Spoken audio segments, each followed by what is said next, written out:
Well, they'll exclude references or things that allude to Jesus in the Old Testament from scripture reading in the temple, right? I mean, they exclude Isaiah 54, 56. I mean, 53. Yeah, 53. Yeah. They exclude all these. They won't even read it because it's so obvious that it's describing Jesus. Exactly. And there's other passages like Isaiah 7:14 talking about the virgin birth. They've changed that for a young woman.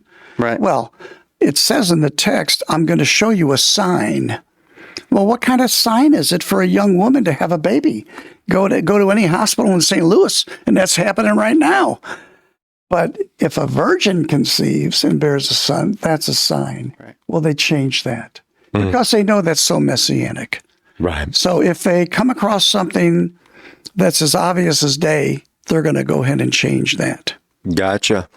Gotcha. That's again, it's so interesting how that changed. Do you run into any of them that talk about, in the Bible, it talks about how they paid the guards to say that the body was stolen?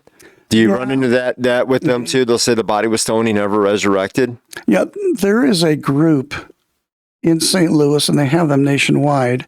It's an organized group of anti-missionary Jewish teachers who will warn the Jewish community, don't get taken in by these Jewish missionaries. They don't know what they're talking about. And they will teach them, for example, Isaiah 52:12 through 53, they'll teach them how to respond. If a quote Jewish person, they're no longer Jewish. They've abandoned that. But if they start talking to you about Isaiah 53, here's what you say. Or if they start talking to you about Psalm 22, very messianic psalm, here's what you tell them. So we have them in St. Louis, very, very anti-missionary, hostile, very hostile to the idea of being Jewish and a follower of Jesus.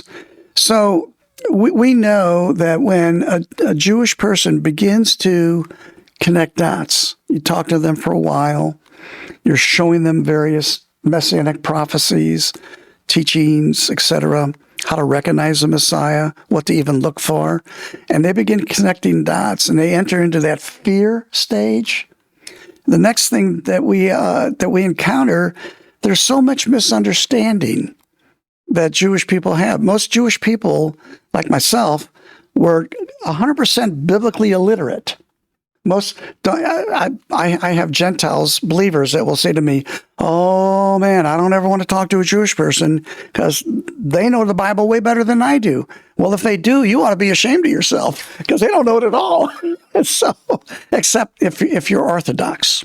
Yeah. And They understand. Even in they understand to a degree, like And it's through a lot of tradition. Right. A lot of The tradition. Talmud, is that the reading or the saying of the They tradition? read the Talmud more than they read the Holy Scriptures. The Talmud is a collection of comments by rabbis about Scripture. Right. So it'll be like us going to commentary and saying, here's what so-and-so says about the book of Romans.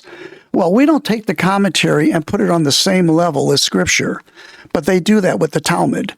So the Talmud is on equal footing with what Moses said, and they study the Talmud as much or more than the actual text. Sure. Yeah. Hey, thanks for watching this short with us today.